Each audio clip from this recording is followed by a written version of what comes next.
L'actualité nationale et internationale. Waga FM, la radio leader. Waga FM, la matinale info.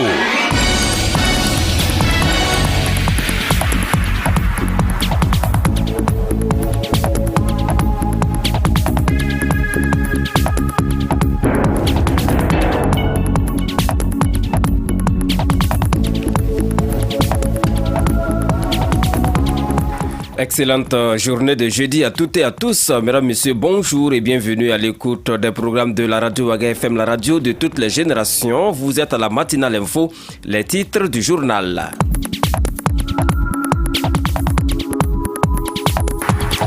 Claude Barthelone est à Ouagadougou. Le président de l'Assemblée nationale de la France visite la terre des hommes intègres pour renforcer les liens historiques entre les peuples burkinabés et français. Vous l'entendrez dans ce journal.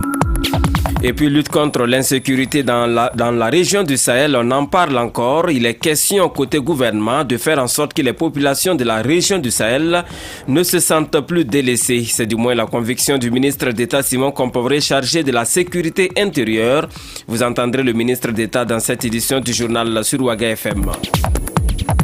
Et puis dans l'arrondissement numéro 4 de la ville de Ouagadougou, l'on se prépare une fois de plus pour aller aux urnes pour les élections municipales partielles du 28 mai prochain. Les attentes de quelques électeurs de cet arrondissement sont à suivre dans cette édition du journal. L'invité de cette édition est Safiatou Lopez Zongo, la présidente d'honneur du cadre national de concertation des organisations de la société civile, est très remontée contre les autorités actuelles. Les Burkinabés se sentent trahis, nous a-t-elle confié dans un entretien où elle met en cause le président de l'Assemblée nationale Salifou Diallo et en veut au président du Faso-Roch Marc-Christian Kaboré de se laisser marcher dessus par le chef du Parlement. Vous entendrez Safiatou Lopez en fin d'édition. Mesdames, Messieurs, vous écoutez Waga FM à Bogandé par le biais de la radio Éveil. Bienvenue au grand journal de 7 heures que j'ai l'immense plaisir de vous présenter. Les infos sur Waga FM, présentation Paul-Miki Rwamba. Les infos sur Waga FM, l'actualité nationale. Je vous le disais en titre de cette édition, le président de l'Assemblée nationale de la République française est au Burkina Faso. Arrivé hier dans la matinée à Ouagadougou, il a été accueilli à sa descente d'avion par le premier vice-président de l'Assemblée nationale du Burkina Faso, Maître Béniwendé Sankara. Claude Barthelone a indiqué que cette visite s'inscrit dans le cadre du renforcement des relations entre les Assemblées nationales françaises et burkinabais. Nous l'écoutons au micro de Yolanda Zumbara. C'est les échanges politiques qui existent entre nos présidents de la République, nos différents ministres qui travaillent, échangent lors de rencontres aussi bien au Burkina qu'à Paris. J'ai eu l'occasion de recevoir moi-même le président burkinabé en 2016 et ce moment va nous permettre à la fois de renforcer les relations qui existent entre nos deux assemblées. Nous avons des échanges réguliers pour permettre de renforcer la démocratie en étant aux côtés de l'Assemblée burkinabé pour former un certain nombre de fonctionnaires, les amener à se familiariser avec les différentes procédures administratives. Et puis c'est un moyen, lorsque les représentants du peuple se rencontrent, de venir renforcer les liens historiques qui existent entre nos deux pays et les liens qui amènent nos militaires en particulier à être quelquefois confrontés au même combat contre le terrorisme. Et puis, je le disais à mon collègue dès mon arrivée, nous n'oublions pas en France que nous avons été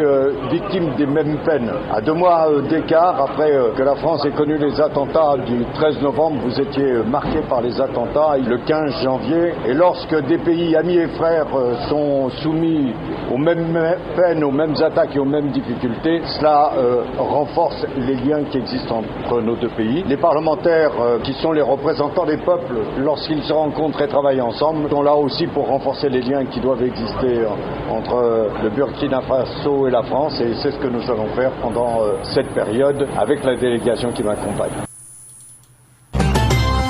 Et quant à la question de savoir si les assemblées nationales françaises et burkinabè vont mener des actions dans le cadre de la lutte contre le terrorisme, Claude Barthelone répond, il est toujours au micro de Yolanda Zumbara. contre le terrorisme n'est pas arrêté une fois pour toutes. Il faut savoir s'adapter, il faut savoir tenir compte du travail, de l'organisation, notamment au Burkina Faso. On voit bien ce qu'est la réflexion en ce qui concerne les actions à mener dans le cadre du G5. On voit comment il y a cette réflexion transfrontalière avec un certain nombre de partenaires. Et la France, à la fois avec ses armées, à la fois avec les échanges qu'elle peut avoir avec ces forces spéciales en particulier, doit s'adapter pour montrer aux terroristes que nous sommes décidés et mobilisés pour les combattre.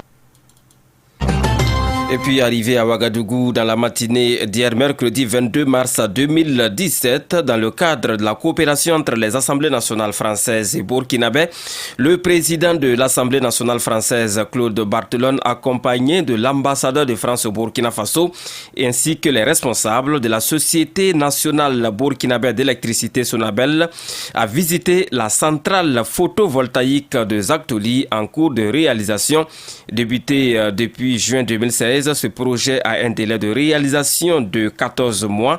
Le point de la visite avec Franck Aristide Jeffa. Sur une superficie de 55 hectares, cette centrale photovoltaïque sera alimentée par 129 600 panneaux solaires. Un champ solaire qui arrive comme une bouffée d'oxygène pour les populations, selon Saïdou Nana, chef de projet de la centrale. La technologie permet simplement de transformer le rayonnement solaire en électricité à travers donc des panneaux solaires. Et aussi, comme c'est une grande centrale, avec des transformations pour passer du courant basse tension au courant ondulé, avec des élévations pour qu'on puisse injecter sur le réseau national interconnecté en 33 000 volts. D'ici la fin du mois d'août 2017, nous allons avoir le premier kilowattheure solaire sur le réseau national. Effectivement, cette centrale va participer à résoudre le problème récurrent d'insuffisance de puissance. Il faut reconnaître que c'est notre souhait, mais il y a encore des efforts à faire. Nous pensons qu'avec l'apport de cette centrale, on aura quand même de l'électricité dans la journée parce que c'est une centrale sans stockage et à moindre coût dans notre réseau national interconnecté. Ce projet, selon le président de l'Assemblée nationale française, va participer au développement du pays. Claude Barthelone. Je l'ai apprécié comme un geste à la fois pour l'environnement et un geste aussi pour chacun de ceux qui au Burkina Faso sont aujourd'hui assez desservis par l'électricité. L'électricité c'est tellement utile pour pomper l'eau, c'est utile pour les hôpitaux, bref, au niveau local, au niveau individuel comme au niveau collectif, il y a besoin d'énergie. Et aujourd'hui on sait très bien que l'énergie, on ne peut plus la produire comme cela a été le cas par le passé avec le tout pétrole. Il faut que l'on ait la préoccupation environnementale individuellement et collectivement. Et ici, c'est cet exemple qui est réalisé avec comme énergie le soleil et au Burkina Faso, vous en avez. Il va y avoir la possibilité de fournir une partie de l'énergie indispensable aux habitants de ce pays et au pays. Cofinancé par l'Agence française de développement et le Fonds européen de développement, cette centrale photovoltaïque est un véritable gage de coopération entre l'Europe et le Burkina Faso, a aussi déclaré Claude Barthelone. La manière dont ce projet a été financé est extrêmement importante. D'abord, la volonté de la France au travers de l'AFD de dire voilà, la solidarité ce ne sont pas que des discours, c'est aussi des moyens financiers. C'est une aide telle que celle qui a été signée entre la France et le Burkina Faso pour plusieurs années. Et c'est le financement de projets précis. Et qu'il y ait ici à la fois des financements de l'AFD et des financements de l'Europe, c'est quelque chose qui me paraît extrêmement important. Financé à hauteur de 28 723 579 064 francs CFA, soit 43 788 814 €. Ce projet est à un taux d'exécution de 40%, a déclaré le chef de projet, et la fin des travaux est prévue pour le mois d'août 2017.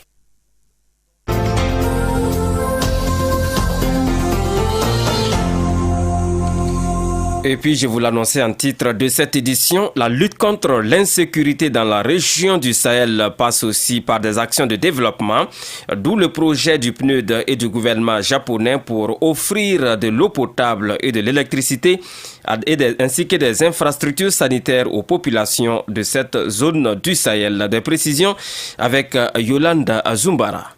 La région du Sahel-Burkina est souvent considérée comme l'une des régions les plus délaissées et cette partie du pays des hommes intègres est aujourd'hui convoitée par des terroristes qui veulent en faire leur territoire. Et pour stabiliser davantage cette région, un certain nombre de projets sont en vue pour améliorer les conditions de vie des populations. Simon Komporé, ministre de la Sécurité. C'est des actions multiformes qui doivent concourir à stabiliser et à sécuriser davantage cette région de notre pays qui s'appelle donc le Sahel. Le grand projet consiste aussi à donner de l'eau de boisson aux hommes qui y vivent, à donner aussi de l'eau pour les animaux qui y sont dans ces zones-là et aussi en matière de santé, en matière de mesures allant dans le sens de mieux permettre aux forces de défense et de sécurité qui sont dans ces lieux de pouvoir travailler et travailler convenablement. Ces projets vont donc permettre aux populations du Sahel de ne pas se sentir délaissées, a indiqué le ministre de la Sécurité Simon Komporé. Donc c'est un package parce que nous savons que les bandits, les terroristes ont beaucoup d'argent.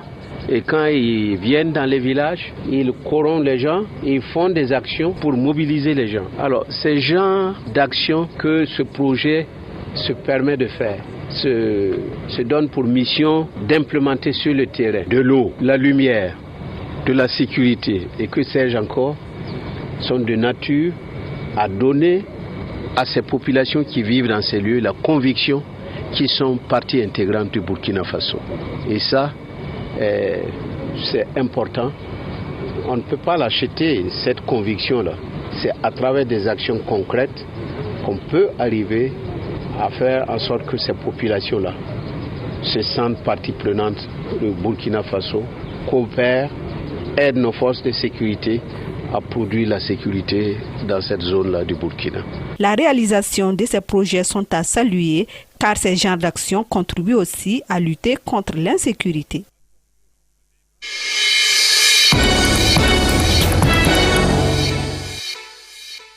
La suite de cette édition du journal alors qu'il est 7h13 ici à Ouagadougou, le 28 mai 2017 se tiendront au Burkina Faso des élections municipales partielles et complémentaires. Parmi les localités concernées, il y a l'arrondissement numéro 4 de la ville de Ouagadougou. Une de nos équipes de reportage est allée recueillir les sentiments de quelques citoyens électeurs habitants du quartier Tanguin.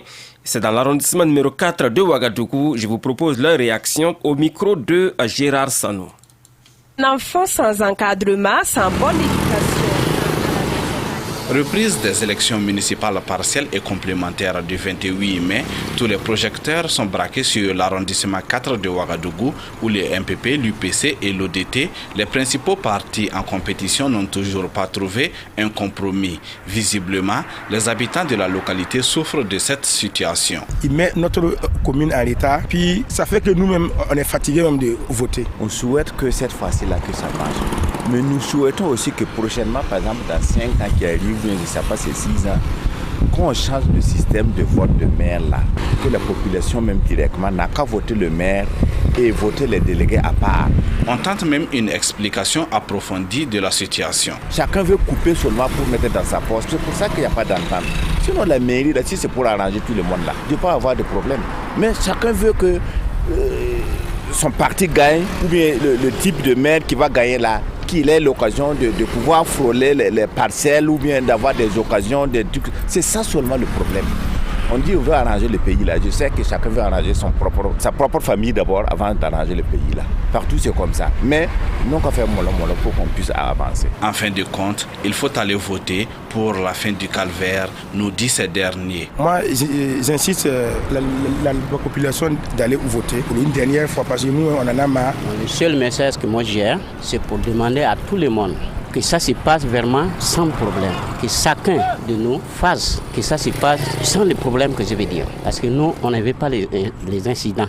Je demande pardon à tous ceux qui vont faire des campagnes qu'ils fassent ça sérieusement, de petits comme grands, qu'on se respecte. Pour rappel, les élections municipales partielles et complémentaires se tiendront le 28 mai prochain. Seul l'arrondissement 4 de Ouagadougou sur les 12 que compte la commune est concerné. Ces citoyens espèrent à l'issue voir le bout du tunnel.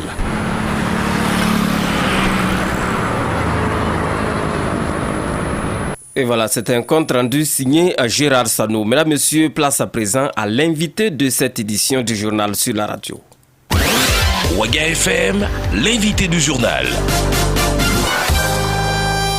L'invité de cette édition est Madame Safiatou Lopez Zongo, très engagée dans la société civile. Elle est aujourd'hui la présidente d'honneur du cadre national de concertation des organisations de la société civile. Elle est très remontée contre les autorités actuelles. Les Burkinabés se sentent trahis, c'est du moins ce qu'elle nous a confié dans cet entretien où elle met en cause le président de l'Assemblée nationale, Salifou Diallo.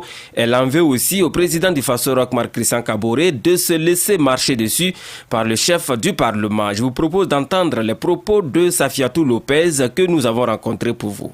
Safiatou Lopez, bonjour. Bonjour. Vous êtes engagée auprès de la société civile, vous êtes présidente d'honneur du cadre national de concertation des OSC. On vous a vu également très active pendant l'insurrection populaire et le putsch manqué. Aujourd'hui, est-ce que vous êtes satisfaite de la façon dont le Burkina Faso est dirigé par les autorités actuelles? Je peux dire que je suis comme tout le monde, comme le citoyen lambda. On se sent trahi quelque part. On se sent trahi parce que au regard des promesses qui ont été faites, au regard de ce qui a amené le peuple burkinabé à s'insurger contre le régime passé, nous avons été dupés. Quand nous regardons ce qui se passe aujourd'hui, nous avons l'impression que le président Roch Marc Christian Kaboré n'est pas celui-là qui décide, n'est pas celui-là qui gouverne le Burkina Faso. Nous avons l'impression que Salif Diallo il a la même mise, pas qu'il a la même mise, mais c'est lui qui décide au Burkina Faso. Si Salif Diallo avait été candidat, moi je suis sûr qu'il n'aurait pas eu le pouvoir. Mais aujourd'hui, le président Roch, il se contente de prendre son avion, de voyager et de mettre sur son compte Twitter, il se retrouve avec, je sais pas, Mohamed VI, il se retrouve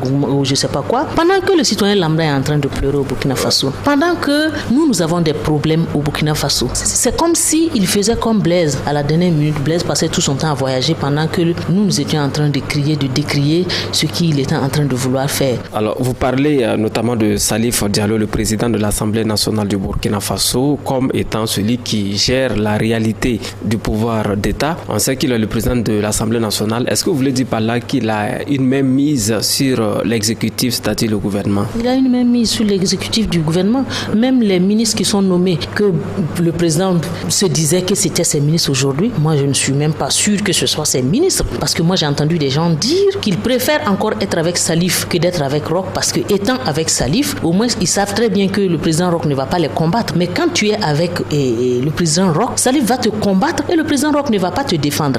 Et c'est vraiment ce qui se passe et c'est réellement ce qui se passe. On ne peut pas gouverner le pays là de cette façon et nous avons dit que le fauteuil là, c'est dire là où le président s'assoit, c'est un fauteuil, ce n'est pas un banc. Mais nous avons l'impression aujourd'hui que c'est un banc. C'est Salif qui décide, c'est lui qui fait tout. Et quand tu regardes ceux qui sont toujours en train de faire le griotisme autour de Salif Diallo, ce sont ces gens là qui sont promus, c'est dire tous ceux qui étaient là en train de défendre le président Roch Marc Christian Kaboré, mais de façon sincère, sont déçus, ils ne le font pas. Moi j'ai vu des gens qui sont venus sur ma page et qui étaient en train de jubiler, qui disaient que voilà, tous contre un, Salif a gagné. Il a gagné, il est le président du parti. Il a gagné contre qui? Donc il a gagné contre Roch. Donc ça veut dire qu'il y a eu une lutte entre eux. Sinon pourquoi des gens vont venir jubiler sur ma page pour me dire que tous contre un, il a gagné? J'ai l'impression que le président Roch Marc Christian Kaboré qui ne gère pas le pays. Il a même démystifié même la fonction même du chef de l'État. Démystifié. Quand vous regardez, c'est-à-dire quand tu le regardes même, tu sens que tu te dis même pas que c'est le chef de l'État. On ne gère pas le pays de cette façon-là. On ne peut pas, soit on est président, soit on n'est pas président. Quand on est président là, on l'assume. C'est-à-dire que lui, il doit porter la robe du président là. Il doit avoir son bâton. Il doit pouvoir taper sur la table. C'est-à-dire qu'il a la caution du peuple. Mais Blaise, il a été élu aussi. Il a été élu, son mandat n'est pas fini, mais il est parti. Il ne faut pas qu'il se dise que parce que tout simplement, il a la caution du peuple. Non, il n'a pas le temps. Il ne peut pas dire qu'il a le temps. Parce qu'on sait très bien comment ça se passe. Quand tu as le pouvoir pour 5 ans, les 3 ans, c'est pour gérer. Fais tes preuves. Et les 2 ans là, ils vont faire leurs élections. Ils ne vont même plus regarder quelque chose. Nous qui sommes là, qui avons dit que nous voulons le changement, nous ne voyons pas le changement. Nous allons nous lever. Mais quand ça va chauffer, les gars avec les cravates qui voyagent avec lui là, ils vont détaler. Claire, ces gens là vont détaler. Moi, je ne vois pas quelqu'un qui va s'arrêter derrière lui, donner sa poitrine. Parlant toujours de la politique, au Burkina Faso, vous parlez beaucoup plus du président Roch Marc Christian Kaboré, de Salifou Diallo, le président de l'Assemblée nationale. Il y a une 3e tête du MPP qui est Simon Compaoré. Où est-ce que vous le classez actuellement? On peut le traiter de tous les noms, mais je pense que Simon Compaoré est un travailleur. Il peut ne pas donner les résultats auxquels le peuple attend.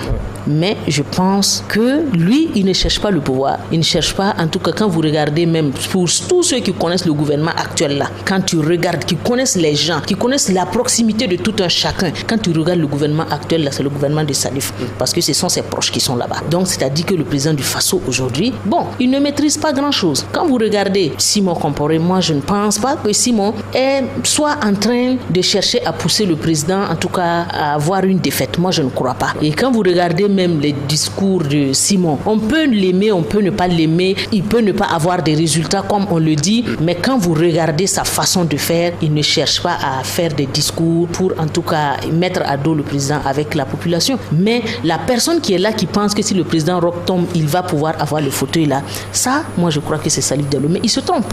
Il se trompe pourquoi? Parce que nous sommes là. Si le président Roch tombe aujourd'hui, comme il est au bord du trou, comme nous tous nous savons qu'il est au bord du trou, il lui reste seulement de le pousser, il va tomber dans le trou. S'il tombe dans le trou là, soit on va réorganiser des élections, soit en tout cas, quel que soit ce qui va se passer, ce n'est pas lui qui va venir au pouvoir. Ça au moins c'est. Alors, en dehors de la politique, est-ce que vous avez l'impression en tant qu'acteur de la société civile, je rappelle également que vous êtes engagé dans les affaires, vous êtes entrepreneur, est-ce que vous avez l'impression que le Burkina avance véritablement vers le développement au-delà de ces petites bagarres politiques dont vous parlez? Moi, je vous ai dit que le peuple burkinabé se sent dupé parce que ce sont les mêmes personnes, le même groupe qui était entouré de Blaise Compaoré là, ce sont ces mêmes personnes-là que nos gouvernants là se sont fait entourer par. Quand vous regardez aujourd'hui, quand le président Faso prend son vol, il part. Regardez les gens qui sont là, ce sont les mêmes gars là, ce sont les mêmes personnes qui étaient autour de Blaise Compaoré qui formaient le clan Compaoré. Donc c'est le clan Compaoré qui est devenu aujourd'hui le clan Roch et c'est ça aussi qui va amener des problèmes au Burkina Faso. Un mot sur l'augmentation des prix des denrées de première nécessité. Quand tu regardes ceux qui sont en train d'augmenter les prix là, on a l'impression qu'ils ont la caution même de nos gouvernants. Quand vous regardez ceux qui ont signé même d'abord, ce sont pendant que Blaise était là, Blaise avait refusé ça. Aujourd'hui, pourquoi nous avons lutté? Des gens sont morts et aujourd'hui on augmente les prix. Et qui augmente les prix? Les mêmes personnes. C'est les mêmes personnes. Celui qui a signé, c'est Hugo Omar qui a signé pour l'augmentation du pain. Il est un des présidents de la chambre de commerce actuelle. Et le ministère de commerce sort pour défendre ces gens-là contre le peuple burkinabé. Comme si nous, on n'avait même pas, il n'y avait rien eu. C'est-à-dire, moi je crois que les gens sont amnésiques. On a un gouvernement amnésique, il faut le dire. Les gens ont oublié ce qui s'est passé. Ils ont oublié qu'il y a eu insurrection. Il faut savoir que le peuple burkinabé est patient. Mais le peuple burkinabé est un peuple qu'il ne faut pas jouer avec. Parce que le jour que le peuple dit non là, il est prêt à mourir. Parce que quand vous regardez, on a l'impression que non, on a utilisé la jeunesse, les femmes pour monter et après maintenant, on prend la bombe là pour mettre en bas. Mais qu'ils sachent que la bombe qu'ils vont jeter là, nous on va prendre la bombe là, à jeter en haut. Ça va prendre en haut et puis venir nous bouffer tous. On sait déjà que le nord du Burkina Faso est en proie à l'insécurité avec ces menaces terroristes à répétition. En tant que leader d'organisation de la société civile, comment est-ce que vous appréciez ces attaques et selon vous, que devrait pouvoir faire le gouvernement pour venir à bout de ces terroristes qui écument le nord du pays? Moi, je dis simplement que ce qui se passe là, il n'est pas exclu qu'il y ait d'autres mains qui sont, en tout cas, qu'il y ait d'autres mains qui sont mêlées à cela. Il n'est pas du tout exclu.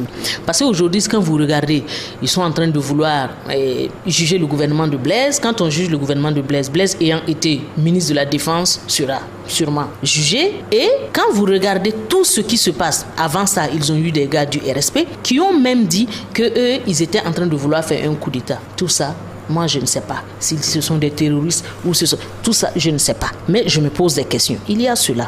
Il y a aussi qu'on a un chef d'état-major qui a été nouvellement nommé qui dit qu'ils n'ont pas... Déjà, je n'attends pas beaucoup de ce chef d'état-major. Pourquoi? Nous avons voulu marcher pour soutenir les victimes des attentats. Qu'est-ce qu'il a fait? Il m'a dit au téléphone que lui, il a tout fait pour d'abord nous empêcher de marcher. Il a tout fait pour nous empêcher de marcher.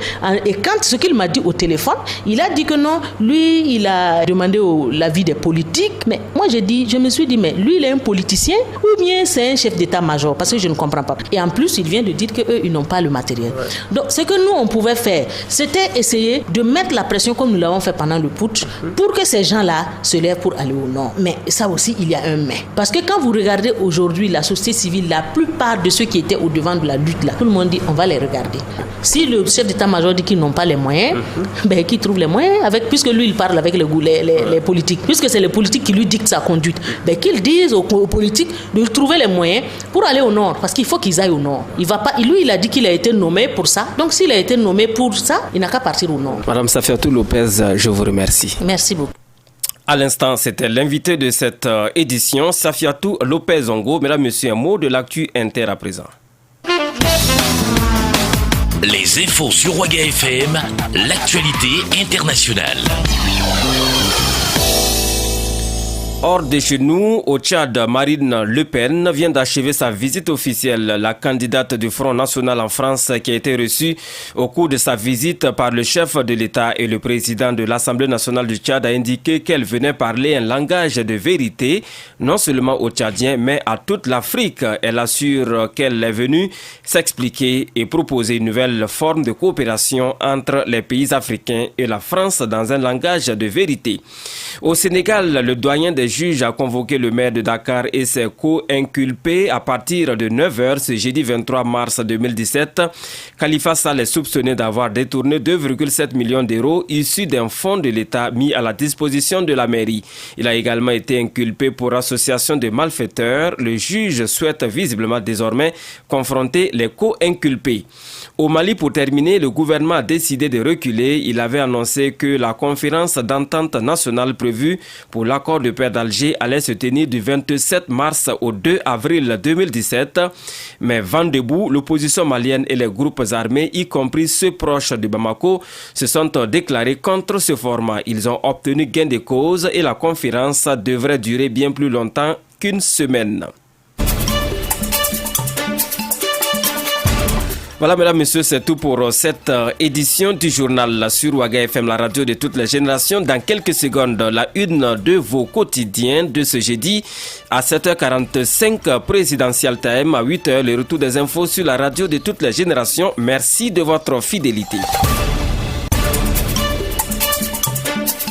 La revue de presse, la une de vos quotidiens sur Waga FM. Et pour présenter la une de vos quotidiens de ce jeudi, je reçois Yolanda Zumbara. Bonjour. Bonjour Paul Mikirouamba et bonjour à toutes et à tous. Bienvenue à la une de vos quotidiens. À la une du pays, coupure d'eau à Koudougou. L'ODJ proteste par un sit-in, demande de déclassification du dossier Thomas Sankara. La justice doit faire son travail et la vérité doit triompher, dit Claude Bartolone, président de l'Assemblée nationale française. Puis révélation, clinique du cœur quand Djibril Bassolé refuse de retourner à la Maka. À la une du journal Le Quotidien, manifestation d'étudiants au siège régional du MPP à Ouaga, la nomination du deuxième secrétaire adjoint à la jeunesse contestée. Et puis journée mondiale de l'eau 2017, pénurie d'eau à Ouagadougou, les femmes se frappent ici tout le temps. Tir entendu à Ouagadougou des exercices de la gendarmerie. À la une du quotidien d'État citoyen, audience du président du Faso à Berlin, la sécurité et les questions de développement au menu. Réforme constitutionnelle, la peine de mort focalise les débats à Banfora. Et coopération, le président du Parlement français en visite d'amitié au Burkina. À la une du site lefaso.net, dossier Djibril Bassolé, la NAFA dénonce son retour forcé à la maison d'arrêt. Attaque répétée dans le Sahel, les MPP condamnent. Coup de feu entendu à Ouagadougou. Il s'agit d'une série d'exercices en milieu urbain menés par la gendarmerie nationale. Et on termine avec la une du site Burkina 24. Dossier Thomas Sankara, la vérité doit triompher. Claude Bartolone. Tribune, projet de constitution, le MPP soutient la légitimité constitutionnelle et processus électoral des motos, ordinateurs et matériels pour la CENI. Voilà, à vos kiosques et à vos claviers. Merci à vous. À Yolanda Zumbara, on se retrouve tout de suite pour commenter l'actualité de ce jeudi. À tout de suite.